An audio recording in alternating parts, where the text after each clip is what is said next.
The massive alien ship appeared over New York City on a quiet Sunday morning. Its sleek, silver hull reflected the morning sunlight, stretching nearly 2 miles across the sky. The world held its breath as the vessel hung motionless above the city's gleaming towers. Military jets scrambled into defensive positions, but the alien ship made no aggressive moves. Instead, a message broadcast on all frequencies in perfect English. "We come as representatives of the Galactic Council. We seek peaceful contact with Earth's leaders." Admiral James watched the scene unfold from the Pentagon's command center. His weathered face showed no emotion, but his knuckles turned white as he gripped the edge of the control panel. 20 years of military service hadn't prepared him for this moment. "Sir, the UN Security Council is gathering for an emergency session," reported Lieutenant Baker, her voice steady despite the tension in the room. "Tell them we need time," Admiral James replied. "We can't rush into this blind." But the world's governments, excited by the prospect of advanced alien technology, moved quickly to welcome the visitors. Within hours, Ambassador Gray of the Central Systems descended from the ship in a smaller shuttle, accompanied by an entourage of tall, silvery beings with elongated features. The aliens looked almost human, but something about their perfect symmetry and fluid movements felt wrong. They carried themselves with an air of superiority that made Admiral James's instincts scream danger. During the first meeting at the UN, Ambassador Gray spoke with practiced charm.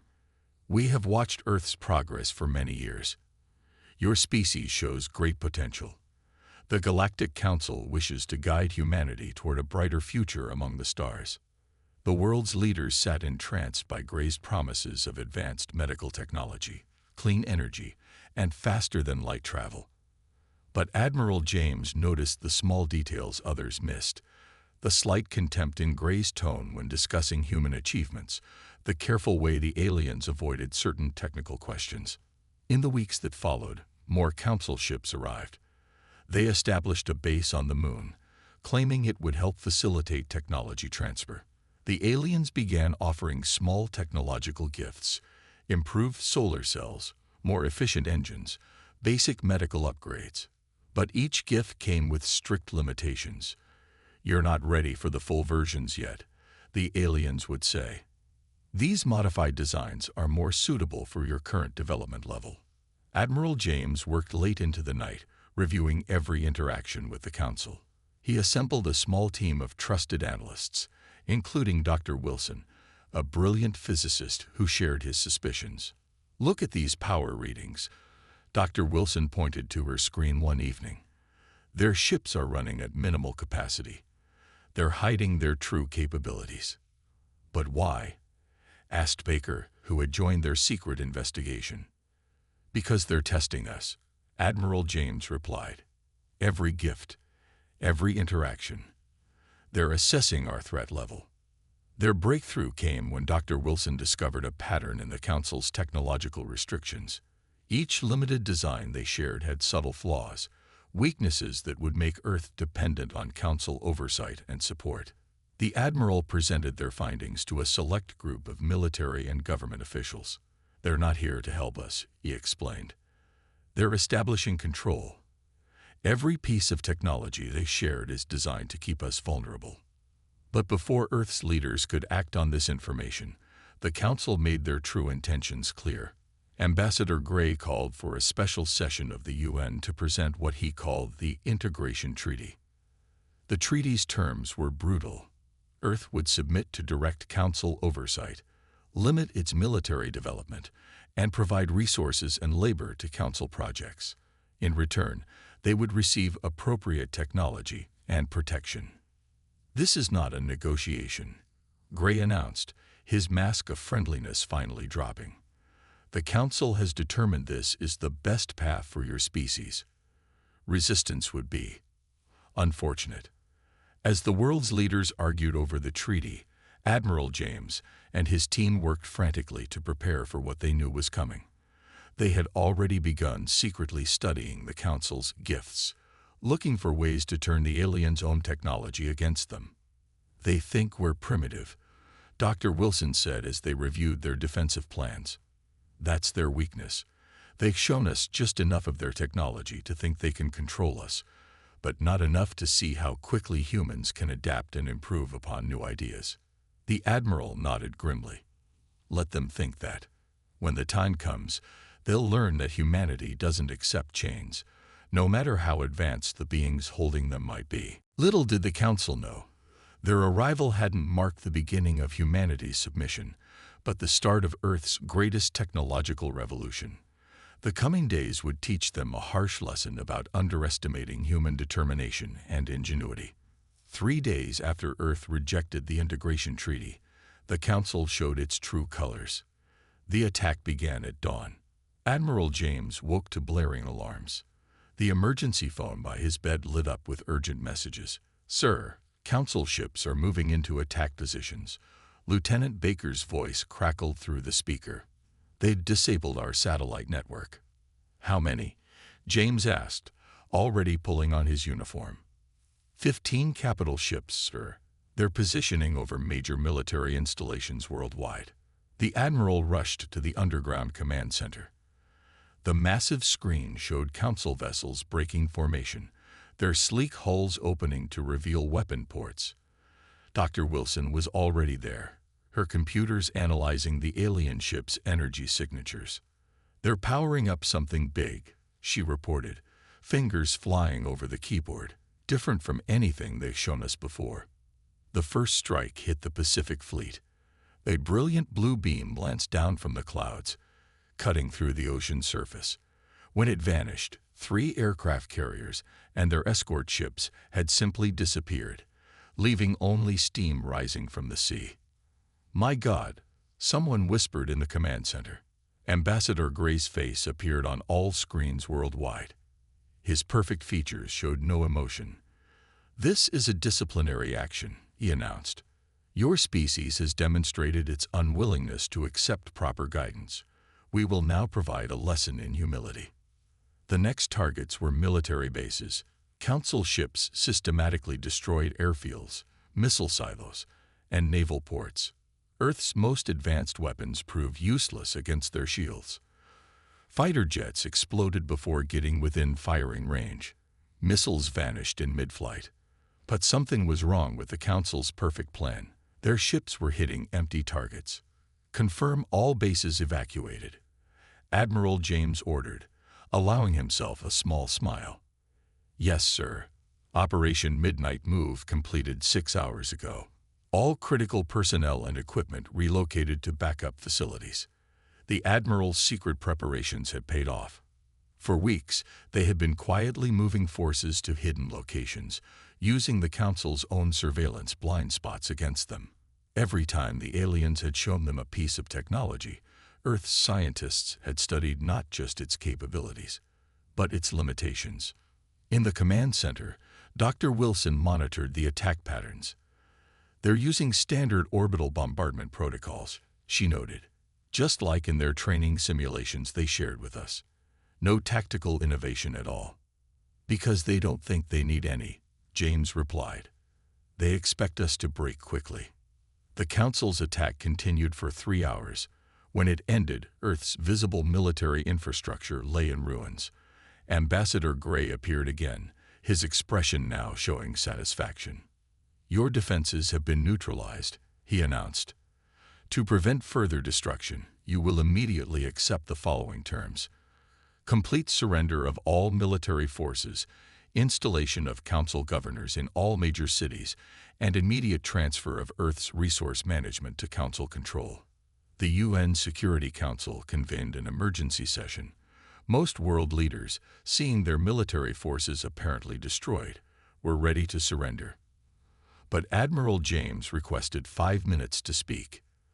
"The Council thinks they've won," he told the assembled leaders. "They believe they've destroyed our ability to fight back. But what they've actually done is show us exactly how their weapons and shields work.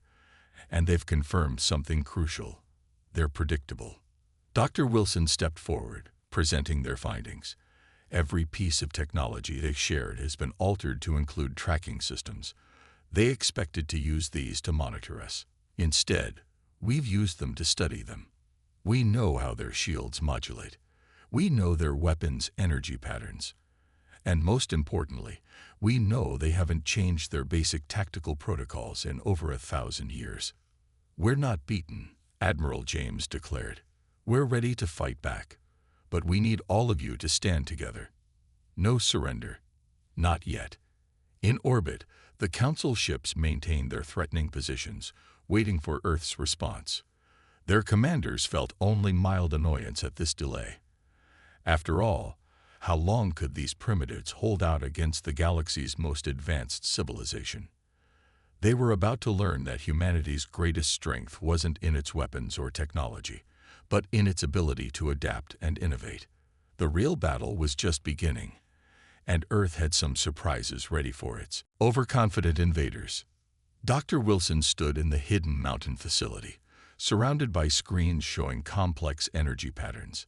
3 weeks had passed since the Council's attack, and Earth's apparent defeat had made their enemies overconfident. Now it was time to show them humanity's true capabilities.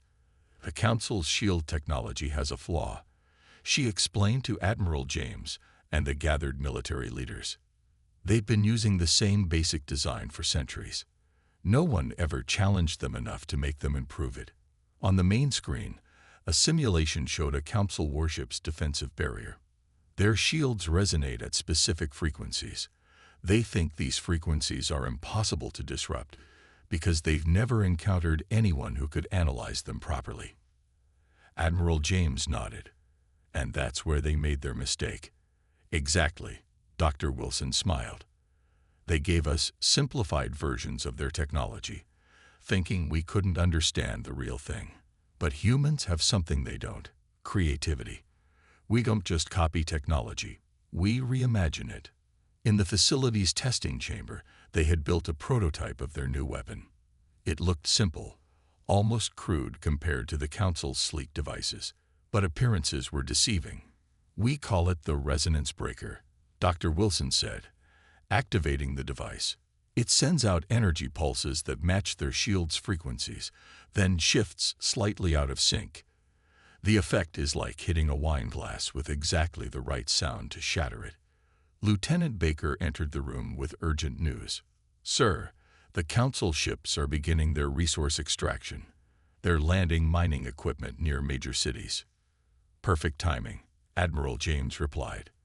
They're coming within range. Are the production facilities ready? Yes, sir. Underground factories have completed the first batch of resonance breakers. Teams are in position worldwide. The Admiral turned to the assembled leaders. The Council thinks we're beaten. Their ships are moving lower into the atmosphere to supervise their mining operations. They've lowered their shield strength to save energy because they don't expect resistance. Dr. Wilson pulled up another display. We've also cracked their communication codes. Their arrogance made them sloppy. They never changed their encryption protocols because they assumed we couldn't understand them. The plan was complex but elegant. While the Council had bombarded empty military bases, Earth's real forces had been preparing. Thousands of small automated drones had been built in secret underground facilities. Each carried a miniature resonance breaker. Begin Operation Shattered Glass, Admiral James ordered. Across the world, hidden launch sites activated. The drones were small enough to slip through gaps in the Council's detection grid, another weakness found by studying their shared technology. They rose silently into the sky, approaching the alien ships from multiple angles. In orbit, Council Commander Bright supervised the mining deployment. His species had done this hundreds of times on other worlds. Once the primitives saw their resources being taken, they always submitted completely.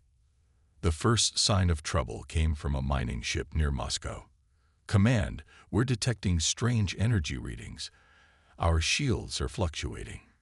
Before Bright could respond, chaos erupted across all channels. Dozens of ships reported shield failures simultaneously.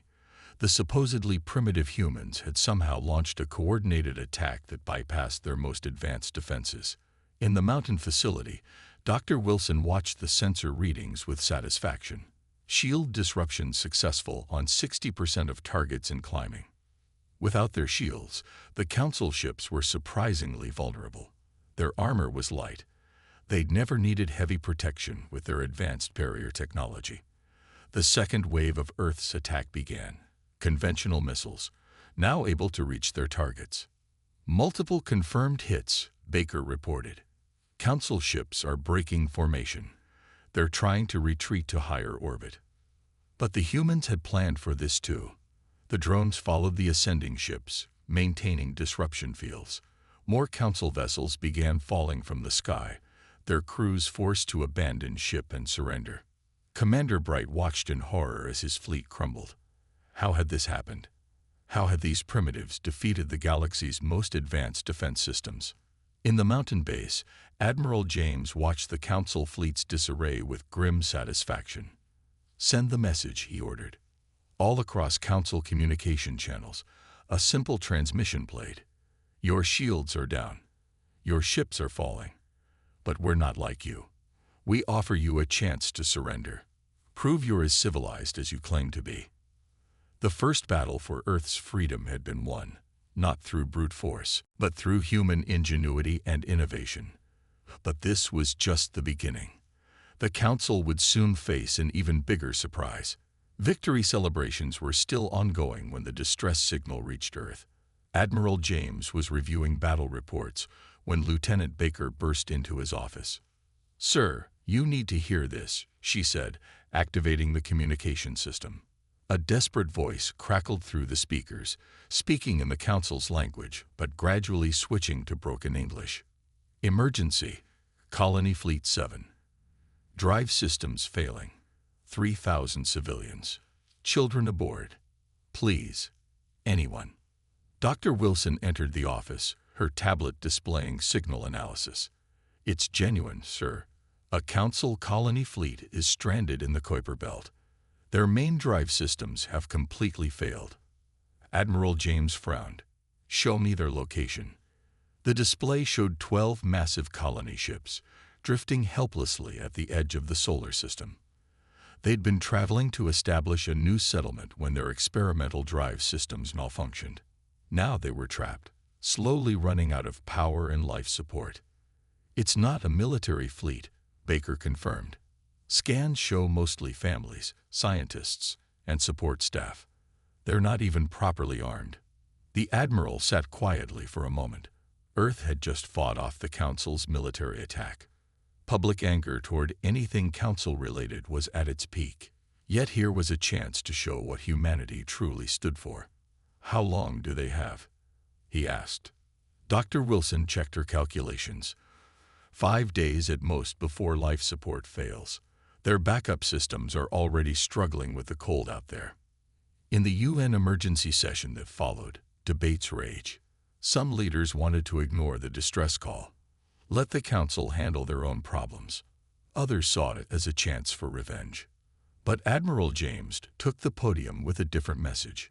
"We fought because they tried to enslave us, not because we wanted to destroy them. Now we have a choice. Be the primitives they thought we were, or prove we're better than that." He turned to Dr. Wilson, who explained their rescue plan. "The colony ships use an experimental version of the Council's standard drive. We've been studying their technology. We think we can not only fix it, but improve it." "And if it's a trap?" someone asked. "Then we'll be ready," the Admiral replied. "But our scans confirm there are children on those ships. Whatever we think of the Council, those kids don't deserve to die in the coldest space." The decision was made. Within hours, Earth launched its first deep space rescue mission. The ship Mercy, a converted cargo vessel equipped with the latest human innovations, led the operation. Captain Reed, a veteran of both sea rescues and the recent space battle, commanded the mission. As they approached the stranded fleet, the Council ships' condition became clear. Their hulls were dark, running on minimal power. Emergency lights blinked weakly through their viewports. The colony fleet's leader, Director Swift, could hardly believe his instruments when the Earth ships appeared. He'd been taught humans were primitive, barely able to reach their own moon. Yet here they were, crossing vast distances to answer a distress call. Captain Reed's voice came through clear and professional. "Council Colony Fleet, this is Earth Rescue Ship Mercy. We are here to assist. Please power down your weapon systems and prepare for emergency support teams." The rescue operation was complex. Earth's ships attached power transfer cables to each colony vessel. Engineers in specialized suits moved between ships, installing modified drive components that Dr. Wilson's team had developed. In the command center back on Earth, Admiral James watched the operation's progress. "How's the new drive system performing?" he asked.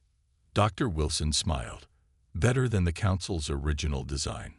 We fixed the flaw that caused their failure and improved efficiency by 40%. They won't have any more problems reaching their colony site."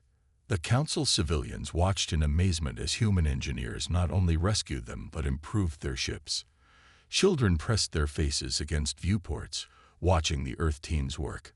Their parents had taught them humans were primitive.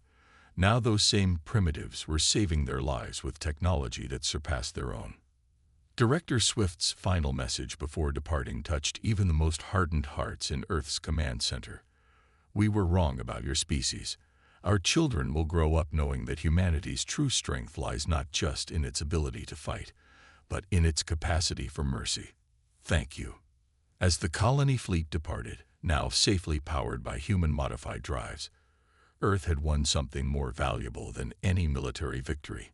They had shown the galaxy what humanity truly stood for. While Earth's rescue fleet helped the stranded Council civilians, Admiral James prepared for the next phase of his plan. In the Mountain Command Center, holographic displays showed both the rescue operation and key Council military installations. "They won't expect us to attack while we're conducting a rescue mission," he explained to the gathered commanders. "Their arrogance will be their downfall. Again." Commander West stepped forward, pointing to several marked locations. "Our spies report the Council has gathered their remaining forces at these bases. They're preparing a massive counterattack, thinking we've committed all our resources to the rescue operation." Dr. Wilson brought up new technical data. "We've upgraded our resonance breakers. The Council tried to modify their shields after our first attack, but they're still thinking in straight lines. We're thinking in circles." The plan was audacious. While Captain Reed's rescue fleet worked in full view of Council observers, Earth's strike force would slit through their defenses using the very technology they'd taught humans to fear. "They showed us their teleportation systems," Dr. Wilson explained, "but told us humans were too primitive to use them safely. Well, we've not only mastered it, we've improved it."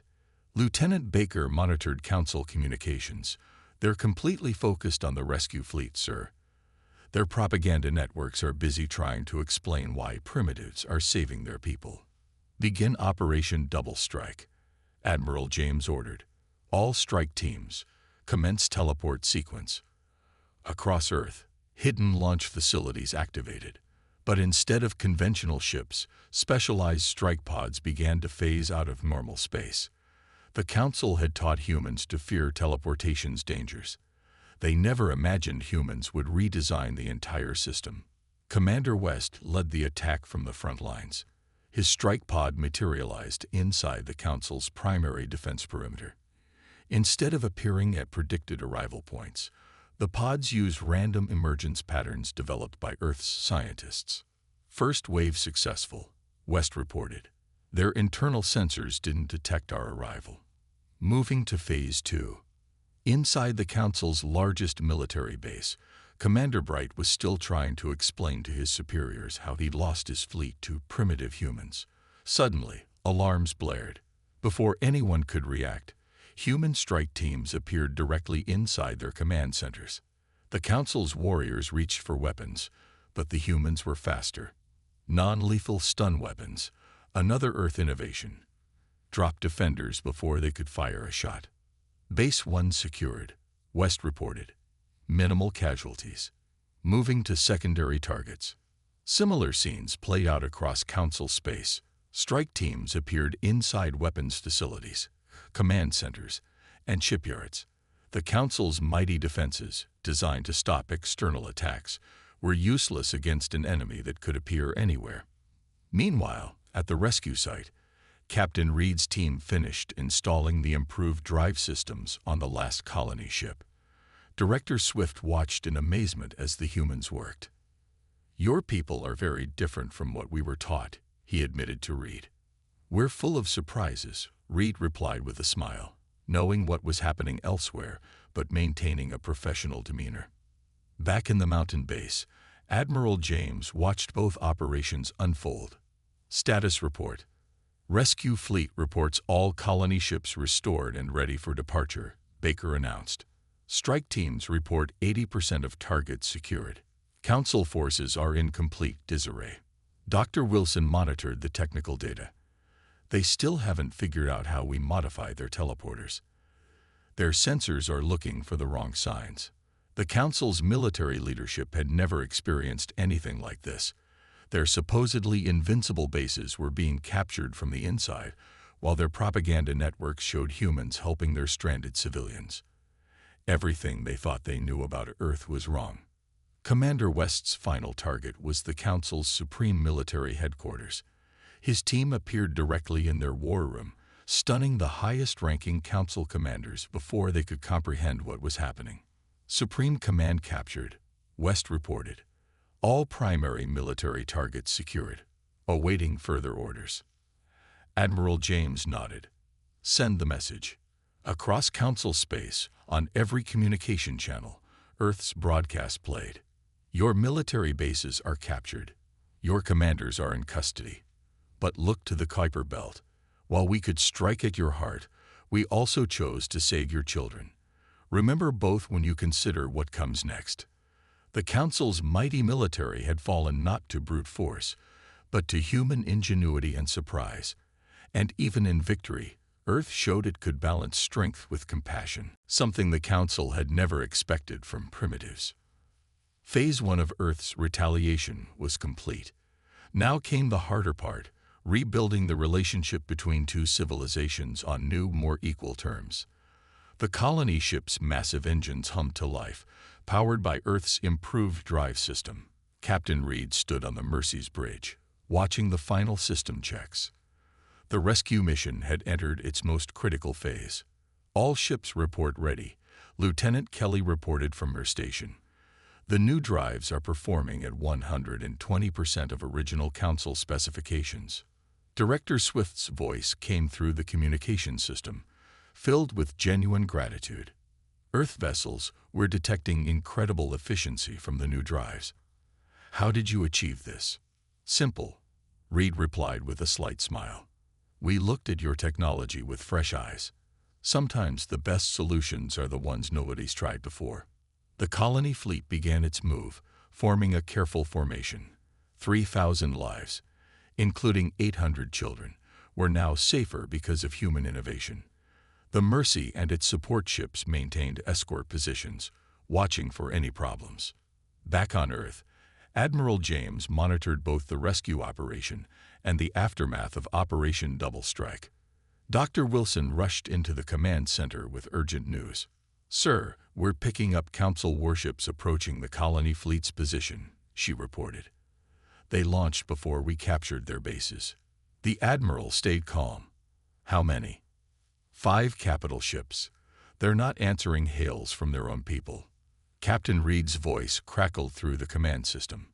"We see them, Command. The Council ships are charging weapons. They're not believing our transmissions about the rescue." The situation was delicate. The colony ships, even with their improved drives, couldn't outrun warships. A battle could endanger the civilians Earth had worked so hard to save. "Captain Reed," Admiral James ordered, "execute Protocol Shield." On the Mercy, Reed nodded to his crew. "Deploy the barriers." This was humanity's latest innovation. The Council had taught humans about energy shields, thinking they were sharing only basic concepts. But Earth's scientists had reversed the principle. Instead of creating barriers around individual ships, they could project a shield around other vessels. The Council warships opened fire, expecting to destroy the primitive Earth vessels quickly. Instead, their weapons splashed harmlessly against an invisible wall protecting both the rescue fleet and the colony ships. Impossible. One council commander transmitted. Their shields are protecting multiple vessels at once. Our weapons had no effect. Director Swift's voice rang out on all channels. Stand down immediately. These humans saved our entire colony fleet. They improved our drives when they could have left us to die. Look at your scans. There are children aboard. In the mountain base, Lieutenant Baker monitored the council ship's communications. Their crews are arguing among themselves, sir. Some want to retreat. Others are questioning everything they were taught about humans. The council warships hung in space, weapons still ready but no longer firing. Captain Reeb used this moment to transmit images of the rescue operation. Humans working alongside council engineers, children waving to their rescuers, the improved drive systems powering up. Your military bases are already captured, Reeb transmitted. Your leaders are in custody. But look at what we chose to do with that power. We chose to save lives. Are you going to reward that mercy with an attack? Slowly, one by one, the council ships powered down their weapons. Their commanders had been trained to fight primitives, but these humans defied everything they'd been taught. How could savages create shields that protected others? Why would they help the very people who had attacked them? Admiral James watched the council ships retreat. Captain Reed, complete the escort mission. Make sure those colonists reach safe space. The colony fleet moved forward, now protected by both their Earth-improved drives and human shield technology. Director Swift made one final transmission before they jumped to faster-than-light speed. For generations, we taught our children that humanity was primitive and violent. Today, we learned that humans possess something our council had forgotten: the wisdom to see beyond revenge, the creativity to solve problems in new ways, and the compassion to help even those who wronged them. We will not forget this lesson. As the colony ships disappeared into deep space, humanity had proven something powerful. They had shown that true strength lies not just in the ability to win battles, but in the choice to save lives. The Council would soon learn that this was just the beginning of their education about human capabilities. The Galactic Council's Grand Assembly Hall had never seen anything like this. Thousands of representatives from across the galaxy gathered for an emergency session. At the center of attention stood Earth's delegation, led by Admiral James and Dr. Wilson. The Council's prime speaker called for order. This emergency session will address the recent events involving Earth and examine their implications for the galaxy. Commander Bright, now released from custody, stepped forward to testify. They defeated our best ships with technology we thought they couldn't understand. Then they saved our colonists with innovations we thought impossible. Everything we assumed about humans was wrong. Director Swift's recorded message played next, showing the rescue of the colony fleet. The assembly watched in silence as images of human engineers working alongside Council civilians filled the massive screens. Humanity could have left us to die. Swift's voice echoed through the hall. Instead, they improved our drives and protected us with shields that defied our understanding of physics. They showed us what true civilization means. Dr. Wilson took the podium next, her voice calm but firm. You taught us basic concepts, thinking we couldn't grasp their full potential. But humans don't just copy technology. We reimagine it. We saw possibilities you never considered because you stopped looking for them. She displayed diagrams of Earth's innovations, the resonance breakers that shattered invincible shields, the improved drives that saved the colony fleet, and the protective barriers that could shield entire groups of ships. Your mistake, Admiral James added, wasn't in underestimating our technology. It was in underestimating human creativity and compassion. We don't want to rule the galaxy. We just want to be treated as equals. The prime speaker leaned forward. And what are Earth's terms for peace? James pressed a button, and a new hologram appeared. A proposal for a reformed Galactic Council. First, no more primitive classifications. Every species deserves respect and the chance to develop in their own way. Second, technology sharing must be open and honest. Third, the Council becomes a true partnership of equals, not a hierarchy of imposed authority. Murmurs filled the hall. These terms would fundamentally change how the Council operated. Some members protested, claiming it would destabilize the galaxy. Then a small figure walked to the center of the hall, a Council child from the rescued colony fleet. She held up a drawing of human engineers working with her people. "They saved us," she said simply. "They made our ships better. They protected us when they could have hurt us. Isn't that what advanced civilization really means?" The chamber fell silent. The Council had always claimed to represent the height of galactic civilization. Yet here was a child showing them that true advancement meant more than just technological power. Admiral James stepped forward one last time. "We offer you a choice. Continue thinking of us as primitives, and we'll continue proving you wrong. Or accept that humanity has something valuable to offer the galaxy, not just our technology, but our way of seeing things differently." The vote that followed was unprecedented. For the first time in Council history, a primitive species had not only forced them to negotiate, but had changed how they saw themselves. The Prime Speaker made the announcement. "The Council accepts Earth's terms. Furthermore, we propose establishing a new division dedicated to combining human innovation with Council technology. Dr. Wilson, would you consent to lead this effort?" Wilson smiled. "On one condition. We work as partners, not as teachers and students. Every species has something to contribute if we're willing to listen."